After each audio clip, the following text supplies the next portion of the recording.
सबसे प्यारी है, माँ तू जग में न्यारी है। माँ तू सबसे प्यारी है, माँ तू जग में न्यारी है। हम लोग पवित्र बाइबल में प्रकाशना ग्रंथ अध्याय 3 वाक्य 15 से 18 तक पढ़ेंगे। पेज नंबर 384, सबसे आखिरी में 384, 384,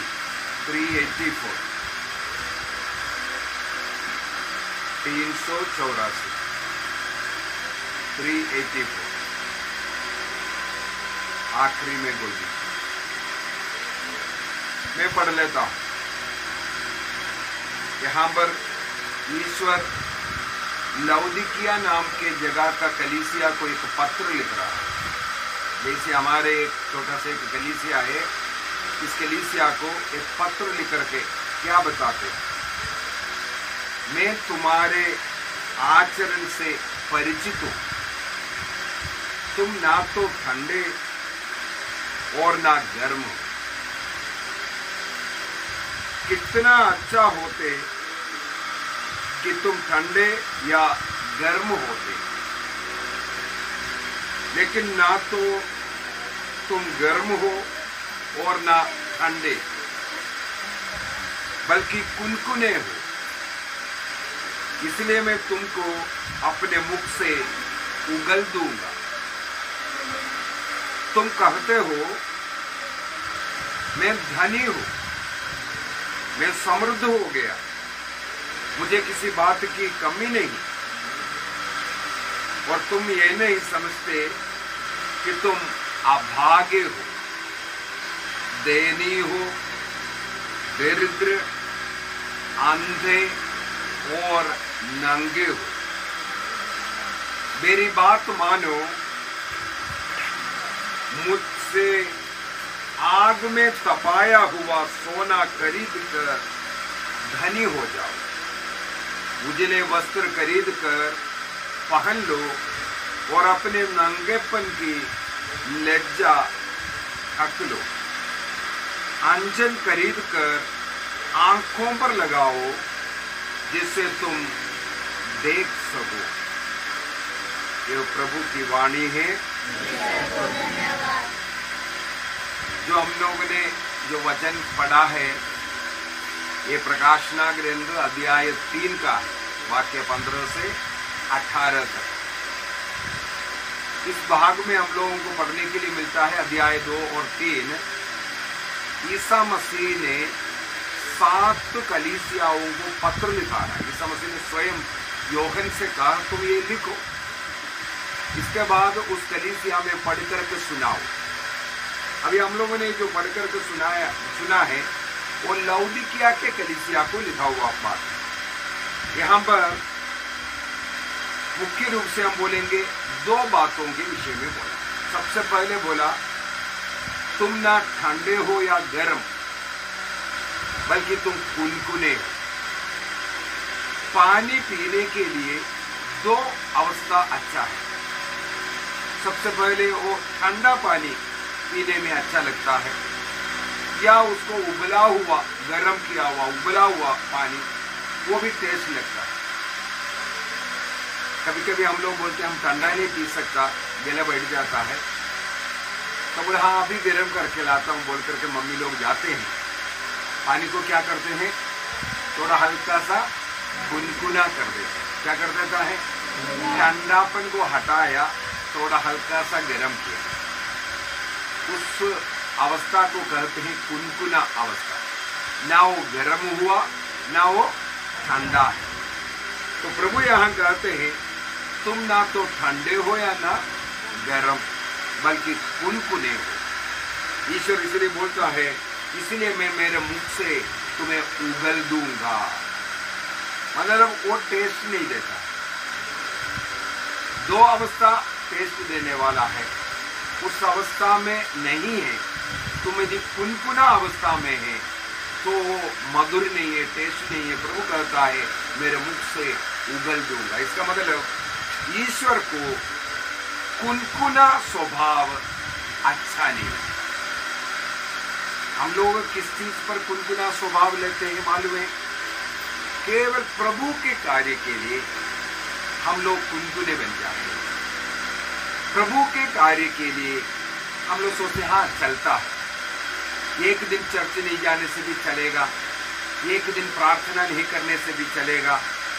इस प्रकार हम लोग प्रभु के कार्य के लिए हम लोग कौन से स्वभाव में आते हैं? कुनकुने स्वभाव में आते हैं। प्रभु बोलता है मुझे कुनकुना स्वभाव स्वीकार्य नहीं। हम लोगों को प्रभु के लिए उत्साही बनने की जरूरत है, उत्साही बनने की जरूरत है। पवित्र बाइबल के अंदर राजाओं का पहला ग्रंथ उसके अध्याय 19 में हम लोग नबी एलिया के विषय में पढ़ते हैं। किसके विषय में? एलिया के विषय में हम लोगों को अध्याय 17 से पढ़ने के लिए मिलता है। बहुत ही ज्यादा उत्साही व्यक्ति था। किस कार्य के लिए? प्रभु के कार्य के लिए। हम लोग किस कार्य के लिए उत्साही है? दूसरों से झगड़ने के लिए उत्साही होगा, दूसरों की बुराई करने के लिए उत्साही होगा, या अपने लिए धन कमाने के लिए, अपने सुख के लिए जो कार्य करना है, अपने घर के कार्य के लिए हम लोग सब उत्साही होगा। हमें आज सोचना है हम प्रभु के कार्य के लिए कितने उत्साही हैं। नबी एलिया का उत्साह, नबी एलिया ईश्वर का दर्शन के लिए, ईश्वर को पाने के लिए 40 दिन और 40 रात ना कुछ खाया ना कुछ पिया, होरेब पर्वत की ओर वो चलता रहा। कितना दिन तक? 40 दिन रात। उनकी प्रभु के प्रति उनके मन में क्या था? उत्साह। जिनके अंदर उत्साह है वो प्रभु के लिए इस प्रकार चल सकता है। खाने पीने के विषय में उनको सोचने की कोई जरूरत नहीं है। इस प्रकार वो होरेब पर्वत पर पहुंचते, वो एक गुफा में जाकर के बैठता है। तब उन्हें ईश्वर की वाणी सुनाई पड़ी। क्या सुनाई पड़ी? प्रभु पूछता है एलिया तुम यहाँ क्या करते हो, क्या कर रहे हो? तब वहां पर हम लोगों को पढ़ने के लिए मिलता है राजाओं का पहला ग्रंथ उसके अध्याय 19 वाक्य 10 में एलिया उत्तर देता है विश्वमंडल के प्रभु ईश्वर के प्रति मेरे हृदय में जो उत्साह है वो मुझे यहाँ पर लेके आया। बात समझ में आया? हम लोग आज यहाँ पर ये प्रार्थना में बैठे हैं, क्यों बैठे हैं? प्रभु के प्रति उत्साह के कारण है। अन्यथा घर में बैठ जाना था, घर के काम करके, बच्चे लोग कहीं खेलते कूदते जाना था, है कि नहीं तो टीवी देखना था, कुछ न कुछ अन्य चीजों में हम व्यस्त हो सकता था। हमारे मन में प्रभु के प्रति थोड़ा उत्साह है, ये हम लोगों को भी यहाँ लेकर के आया। हमें आगे देखना है हमें कितना उत्साह है। प्रभु जो कुनकुना स्वभाव वालों को दंड देता है, लेकिन जो प्रभु के लिए जो उत्साही है उनके लिए प्रभु बहुत ही आशीष देता है। अभी एलिया में इतना उत्साह होने के कारण हमें मालूम है ईश्वर ने एलिया को, नबी एलिया को मरने के पूर्व ही जीवित रहते वक्त शरीर के साथ स्वर्ग में उठा ले गया। बाइबल में हम लोग पढ़ते हैं ईश्वर एलिया को क्या किया? जीवित रहते वक्त शरीर के साथ मरे बदले स्वर्ग में उठा ले गया। इतना अधिक उत्साह था, इसलिए वो इस प्रकार स्वर्ग गया। हमारे अंदर भी ईश्वर के प्रति उत्साह रखने की जरूरत है। हमें भी पाप से दूर जाने के लिए, पाप ना करने के लिए, ईश्वर से जुड़े रहने के लिए, अच्छा पढ़ाई करने के लिए, अच्छा मेहनत करने के लिए और उसी प्रकार प्रभु के कार्यों के लिए एक उत्साह की जरूरत होता चाहिए। समझ में आ गया? अभी ये लौदीकिया का कलीसिया इस प्रकार कुनकुने स्वभाव का क्यों हुआ, इसका कारण भी लिखा हुआ है आगे। हम लोगों ने आगे पढ़ा था तुम यह कहते हो, वाक्य 17 में तुम यह कहते हो मैं धनी हूं, मैं समृद्ध हो गया, मुझे किसी बात की कमी नहीं। जब एक मनुष्य के मन में इस प्रकार का एक विचार आता है, मैं धनी हूं,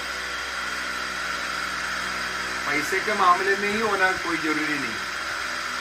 कई बार लोग वचन सुनने के लिए इसलिए नहीं आते हैं, वो सोचते हैं मुझे तो पूरा बाइबल मालूम, मुझे कोई सिखाने की कोई जरूरत नहीं, मैं सब जानता हूं, मैं सब जानता हूं।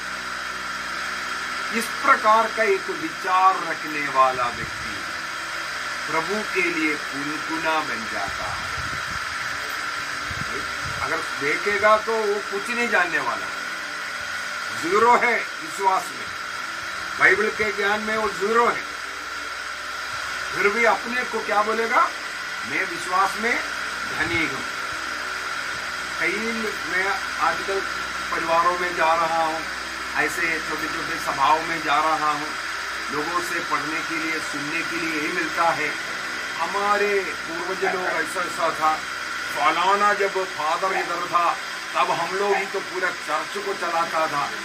मैं पूछता हूं आज क्या हो गया? 25 साल 30 साल पहले की कहानी बताता है, हम ही लोगों ने तो चर्च बनाया। भैया आपने यदि चर्च बनाया है तो आज आपको चर्च आने के लिए किसी ने मना किया? ये 30 साल पहले का आपका उत्साह कहां गया? 30 साल पहले यदि आपने चर्च बनाया, आज बनाने के बाद उसको किसके लिए छोड़ दिया? ये उत्साह कहां ठंडा हो गया? यदि हम लोग प्रकाशना ग्रंथ के अंदर ही अध्याय 2 को एक पेज पीछे पलटेगा, वहां पर पढ़ने के लिए मिलता है वाक्य 4 और 5। किंतु मुझे तुमसे एक शिकायत है, ईश्वर कहता है, क्या है? कि तुमने अपना पहला धर्मोत्साह छोड़ दिया। दाहिने हाथ उठाते हुए बोलिए, पहला धर्मोत्साह छोड़ दिया। पहला धर्मोत्साह छोड़ दिया। पहला धर्मोत्साह छोड़ दिया। पहला धर्मोत्साह छोड़ दिया। इसके पीछे का कारण है कुनकुनापन आ गया, या अपने आप में घमंडी बन गया, मैं धनी हूं, मैं सब जान रहा हूं, मुझे ये सब सुनने की जरूरत नहीं। ऐसे ऐसे विचार रखने वाला कई लोग होता है। इसके बाद वाक्य 5 में लिखा है, तुम इस पर विचार करो कि तुम कितने ऊंचे स्थान से नीचे गिर गए हो। पहले प्रभु के नजर में तुम अच्छे उत्साही रहा होगा, प्रार्थना करने वाला रहा होगा, रोज चर्च जाने वाला रहा होगा, संस्कारों को समय समय लेने वाला होगा, लेकिन आज तुम्हारी स्थिति क्या है? गुनगुना स्वभाव कैसे आ गया? जब तुम्हारे अंदर वो घमंड अहंकार आ गया, हम इस चर्च का बड़ा है, ऐसा ऐसा विचार आया। धीरे धीरे ये विचार शैतान ने आपको चर्च से दूर कर दिया। इसलिए आगे कहते हैं, प्रभु कहता है, पश्चाताप करो और पहले जैसे आचरण करो।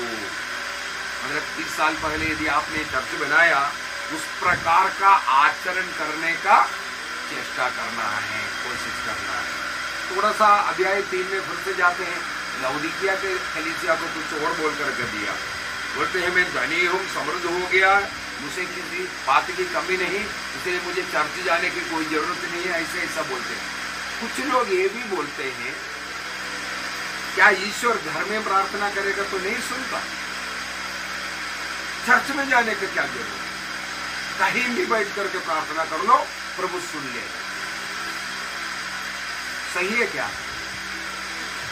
सुन लेगा, वो सही बात है। यदि आप घर में बैठ करके प्रार्थना करेगा तो 100% सुनेगा। आप सड़क पर चलते चलते प्रार्थना करेगा तो भी 100% सुनेगा। नहीं सुनेगा? 100% सुनेगा, विश्वास कीजिए। लेकिन आपको साथ ही साथ जहां पर ईश्वर ने प्रभु का मंदिर बनाया और प्रभु वहां पर रह करके आशीर्वाद देने का वादा किया, यदि आप लोग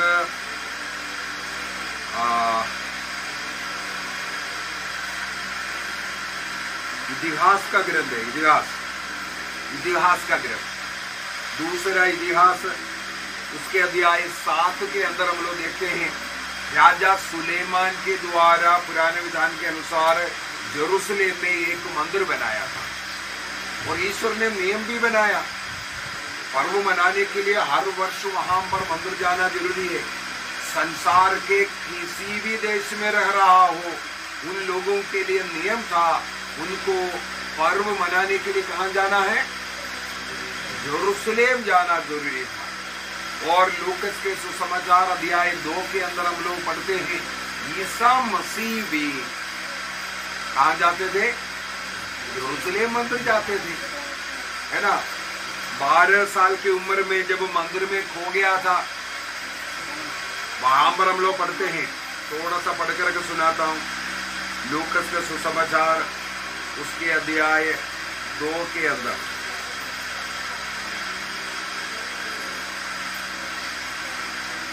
वाक्य 39 में, वाक्य 39 39 पेज नंबर 92 92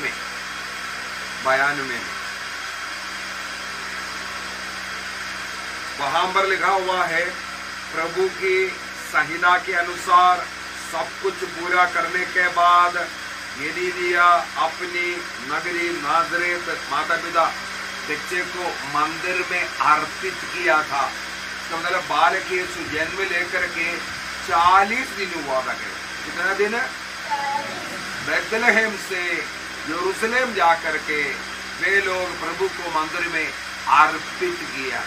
क्या घर में अर्पित नहीं कर सकता था? प्रार्थना नहीं कर सकता था? इस 40 दिन का वो छोटा बच्चों को लेकर के यरूशलेम तक जाकर के अर्पित करना जरूरी था। सोचने वाली बात है। जैसे हम लोग बपतिस्मा देने के लिए कहाँ लेकर जाते हैं? या फादर को घर में बुलाता है। अच्छा छोड़िए, इसके बाद लिखा है बालक बढ़ता गया, उसमें बल तथा बुद्धि का विकास होता गया और उस पर ईश्वर का अनुग्रह बना रहा। जब बच्चों को इस प्रकार नियमित रूप से संस्कारों को देता जाएगा तब बच्चों में आत्मिक बल एवं शारीरिक बल बढ़ेगा, उनका बुद्धि और शरीर बढ़ेगा। इसलिए संस्कारों को समय समय पर देते रहना जरूरी है, ये खेल नहीं है। ईसा मसीह को इस प्रकार का संस्कार दिया। जन्म के 8 दिन के बाद उनका खतना भी हुआ था। या अध्याय 2 का वाक्य 21 में देख लीजिए, ये भी नियम के अनुसार है। 8 दिन बाद बालक के खतने का समय आया, उन्होंने उसका नाम ईसा रखा, जो स्वर्गदूत ने बोला उसी प्रकार। इसका मतलब ईसा मसीह का खतना करवाया, नियमानुसार बच्चे के ऊपर खतना किया। इसके बाद 40 दिन के बाद शुद्धिकरण का समय है, मंदिर में अर्पित करना था, इसलिए यरूशलेम जाकर के फिर से उसको अर्पित करते हैं। बाद में फिर से हम लोग देखते हैं वाक्य 41 में, अध्याय 2 का वाक्य 41 में ईसा मसीह का उदाहरण इसलिए बोल रहे 41 में से 41। ईसा के माता पिता प्रति वर्ष पास्का पर्व के लिए यरूशलेम जाया करते थे। कहाँ जाया करते थे? यरूशलेम मंदिर। एक ही मंदिर संसार में यहूदियों के लिए, वो यरूशलेम में होता था। संसार के किसी भी देश में रहता हो, उनको पास्का मनाने के लिए कहाँ जाना पड़ता है? सारे यहूदियों को लाखों की संख्या में उस समय पर वहां लोग इकट्ठे होते हैं। तो ईसा मसीह के माता पिता भी ऐसा जाता था। इसके बाद 12 साल की उम्र में लिखा हुआ है। और आगे हम लोग ये भी देख सकता है ईसा मसीह प्रथा के अनुसार मंदिर जाया करता था। मतलब बच्चा था, जब 8 दिन का हुआ तब से खतना से लेकर के प्रति वर्ष बच्चे को लेकर के माता पिता मंदिर जाता था। इसलिए ईसा मसीह में वो एक आदत हो गया। हर समय आ गया, हर सप्ताह में शनिवार के दिन, वो कौन सा दिन कहा जाता है? शनिवार के दिन को पुराने विधान में सप्ताह का पहला दिन तो प्रभु का दिन, इतवार का दिन होता है। मैंने बोला 7वां दिन शनिवार के दिन को कौन सा दिन कहते हैं? साबत कहते हैं। क्या कहते हैं? साबत। साबत का दिन मनाने के यहूदियों का नियम था। तो उसके लिए क्या करता था, उन लोग यरूशलेम में मंदिर तक जाने की जरूरत नहीं, हर शहर में उनका सिनागोग चलता था। क्या चलता था? तो गांव गांव में या शहरों में सिनागोग होता है, लेकिन मंदिर एक ही होता है। तो पर्व मनाने के लिए मंदिर जाते हैं, साबत मनाने के लिए कहाँ जाते हैं? सिनागोग जाते हैं। सब लोग बोलिए सिनागोग। सिनागोग माने प्रार्थना का स्थान। तो ईसा मसीह को ये जो बचपन से आदत हो गया था, इसलिए ईसा मसीह बाद में भी शनिवार को, हर शनिवार को साबत मनाने के लिए सिनागोग जाने लगे। और पर्व मनाने के लिए कहाँ गए थे? तो आप बोलिए, हम लोग क्या घर में ही बैठ कर प्रार्थना करने के लिए बाइबल बोलता है? ईसा मसीह स्वयं हमें कहा, हमारे लिए जहाँ मंदिर है, चर्च है, वहां पर हमें जाना जरूरी है। घर में बैठ करके प्रार्थना करके स्वर्ग जाएगा, ये सोच करके कभी रहना नहीं। ठीक है, प्रार्थना को जरूर सुनेगा, लेकिन स्वर्ग जाने के लिए, संस्कारों को ग्रहण करने के लिए, प्रभु से जुड़ा रहने के लिए हमें क्या करने की जरूरत है? चर्च जाने की जरूरत है। हर रोज घर में पारिवारिक प्रार्थना होना चाहिए। आप लोगों के सबके घर में रोज पारिवारिक प्रार्थना होता है? कभी यहाँ वहां देख रहा है, एक भैया ने सच बोल दिया है, कभी कभी होता है, कभी कभी छोड़ देते हैं। अच्छा, कभी कभी छोड़ता है, तो छोड़ना अभी बंद करना है। हमें हर रोज एक नियम बनाना है। समय, ये बच्चे लोग इधर का स्कूल में जाते हैं, चर्च के पास है ना, वहां पढ़ते हैं। तो कितने बजे है? सुबह 7:30 बजे है ना। 7:30 बजे जाते हैं या 8:30 बजे जाता है? एक समय है कि नहीं? उसी प्रकार हमारे घर में पारिवारिक प्रार्थना के एक समय निर्धारित करो, जब बच्चे बड़े सब लोग उस समय पर घर में आ जाना चाहिए। उस शाम के समय सबसे उत्तम है। घर में बाहर काम करने वाला काम कर करके भी लौट जाओ, दारू पी करके दोस्तों के साथ घूम करके समय बर्बाद कर पाप की जिंदगी बाहर अंधकार में ना करने के लिए शाम के समय पर अगर घर में प्रार्थना रखेगा, सब लोग घर में आएगा। बच्चे दोस्ती कर करके यहाँ वहाँ घूम करके जिंदगी सीखने से अच्छा है शाम के समय पर घर में प्रार्थना का समय रहो।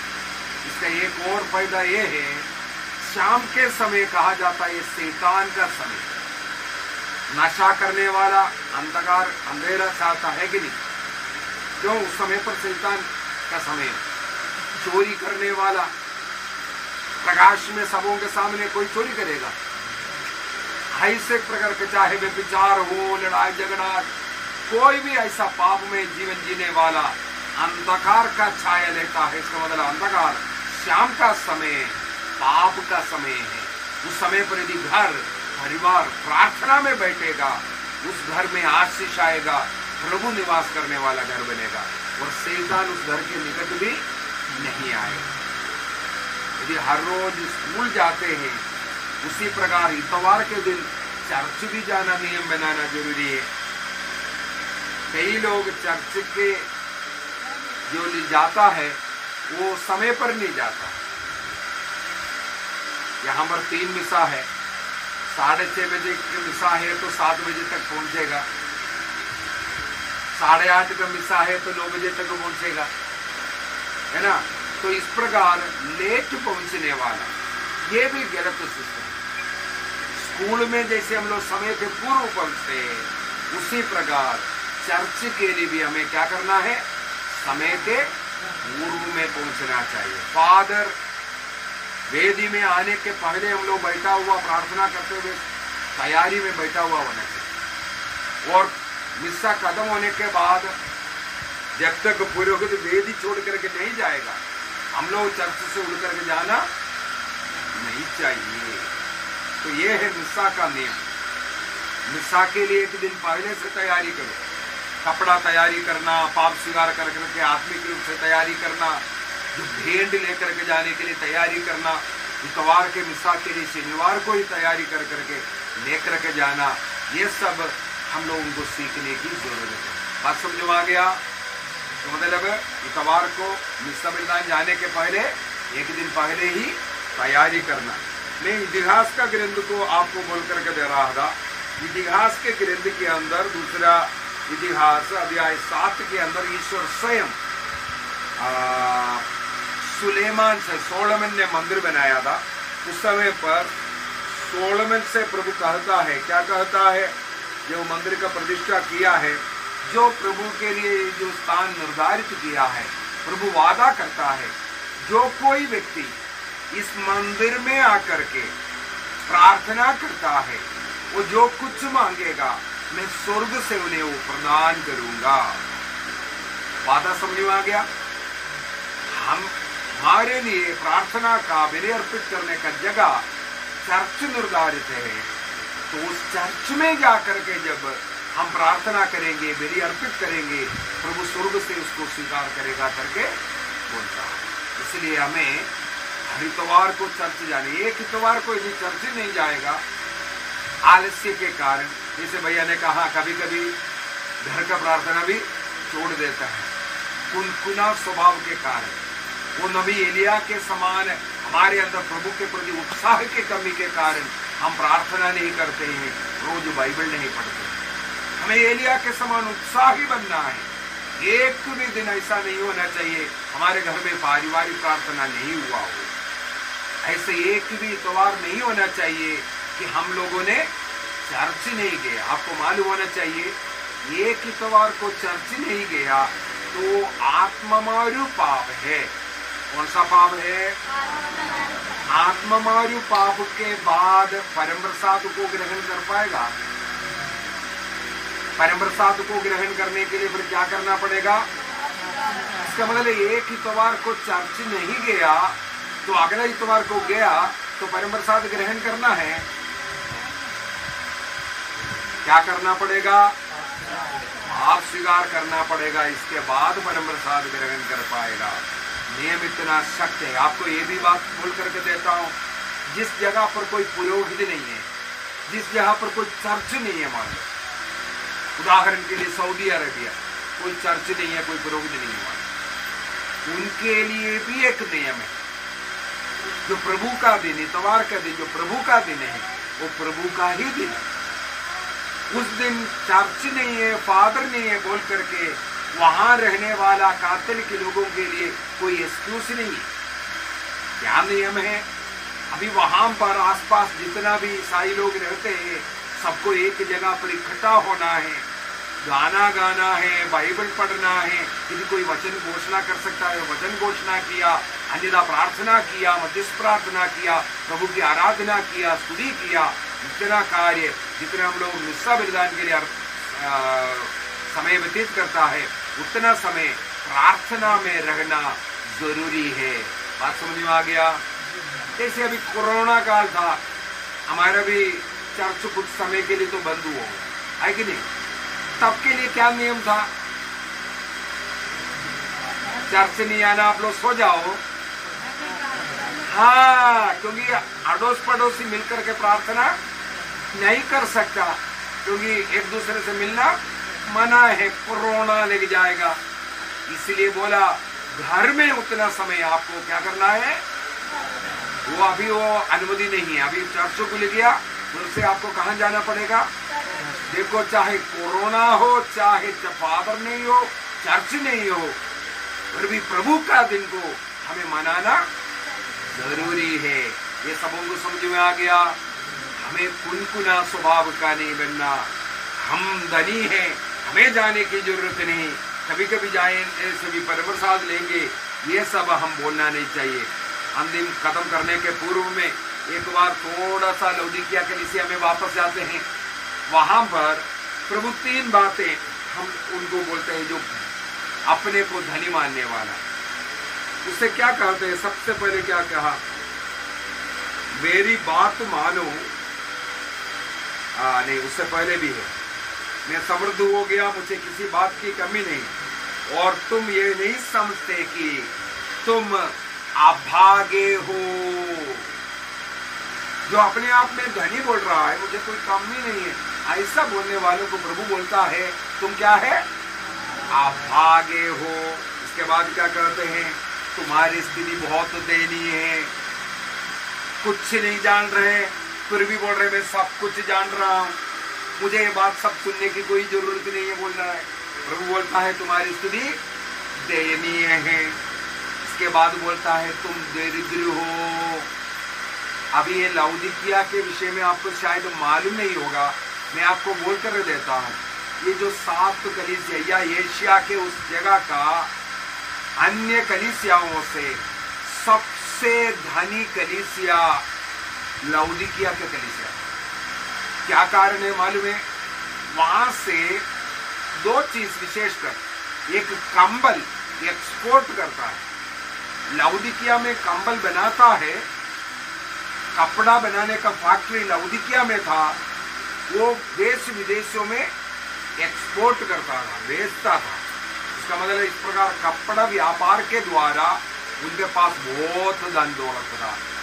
दूसरा, आंखों का सुरमा, उस जमाने में आंख की बीमारी के लिए सुरमा लगाया करते, काजल लगाया करता था, है ना। आजकल भी कोई लोग ऐसा करता है कि नहीं, छोटे छोटे बच्चों का आंख के लिए क्या करता है, थोड़ा काजल बनाता है कि नहीं। तो काजल का सुरमा का फैक्ट्री लाउदिकिया में था। उन लोगों से प्रभु क्या कहते हैं, आगे पढ़कर के सुनो, मेरी बात मानो, मुझसे आग में तबाया हुआ सोना खरीद कर तुम धनी हो जाओ। देखो, वो अपने आप पैसे में समृद्ध लाउदिकिया है। वो कलीसिया अन्य लोगों की सहायता से नहीं, स्वयं उनके पास पैसा था, इसलिए वो थोड़ा हंगारी बन गया था। अब प्रभु बोलता है तुम मुझसे खरीदो पैसा, मैं देता हूं तुम्हें पैसा, मेरा धन तुम्हें समृद्ध बनाएगा, धनी बनाएगा। दूसरे क्या बोलता है, मुझसे तुम उजले वस्त्र खरीदो। दूसरा, कपड़े का व्यापारी है, देश विदेशों में उस देश से कपड़ा बेचता है। तब प्रभु बोलता है तुम नंगे हैं, इसलिए मुझसे कपड़ा खरीद करके अपने नंगापन को ढक दो। तीसरा बोलता है तुम अंजन खरीद कर आंख पर लगाओ, जिससे तुम देख सके, अर्थात तुम अंधे हो, तुम देख नहीं सकता, मुझसे अंजन खरीदो। जो अंजन का व्यापारी है उनसे प्रभु करता है। इसका मतलब है हमें जो कुछ मिलना है ईश्वर से लेना है।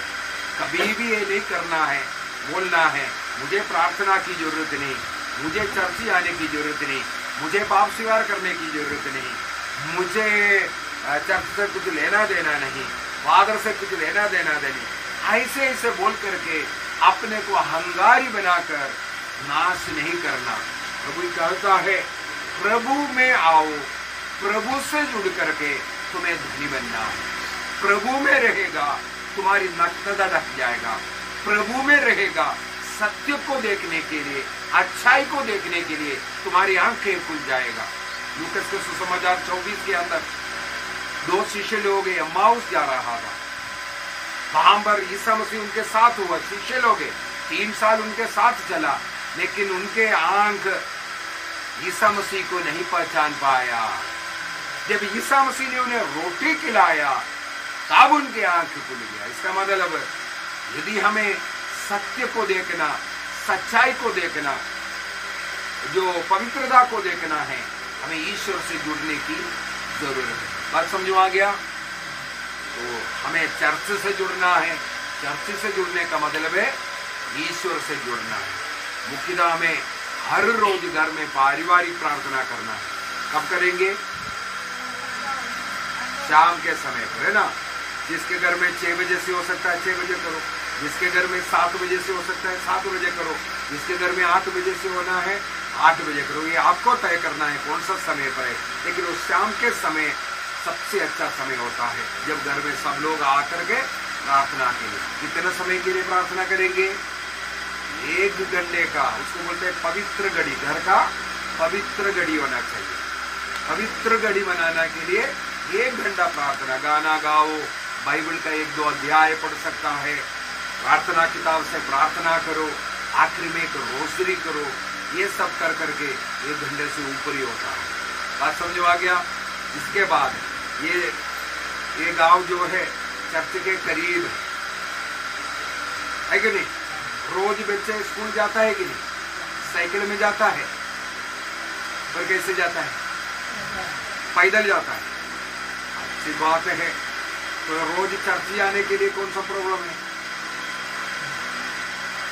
जो जा सकता है, जैसे कल छुट्टी है ना, तो आप लोग चर्च जा नहीं सकता।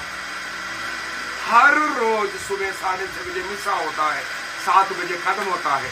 कई बच्चे ऐसा है स्कूल का यूनिफॉर्म बन करके आता है वहां पर मिसा के लिए।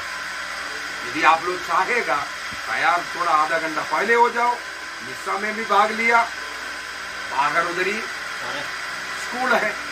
इस प्रकार मिसा बलिदान के लिए कोशिश करना। और इतवार को चाहे बोर्ड एग्जाम क्यों ना हो, अन्य कोई काम क्यों ना हो, हमें क्या करना है? मिसा बलिदान में भाग लेना है। जो नौकरी करने वाले, मान लो कोई इमरजेंसी ड्यूटी वाला, पुलिस वाला या अन्य जगहों पर या हॉस्पिटल में नर्स है, ऐसे जो ड्यूटी करने वाला, यदि इतवार को ड्यूटी डाला है, उनके लिए भी एक्सक्यूज नहीं है। इतवार थी कि आप ड्यूटी किया, जिस दिन आपका ऑफ का दिन है उस सप्ताह में, उस दिन जाकर के मिसा में भाग लेना, अन्यथा आप भी पाप करते हो। चाहे कितना भी इमरजेंसी ड्यूटी था, आपको जो ऑफ मिला है, या शनिवार को जाकर के मिसा में, या आने वाला जो मंडे से लेकर के फ्राइडे तक का दिन है, उसमें आपको मिसा में भाग लेना जरूरी है। ये सब हम लोगों को बचपन से सीखना है। तैयार है? तो हम लोग आइए प्रार्थना करेंगे, अपनी आंखों को बंद करेंगे। प्रभु को धन्यवाद दीजिए आज के दिन के लिए।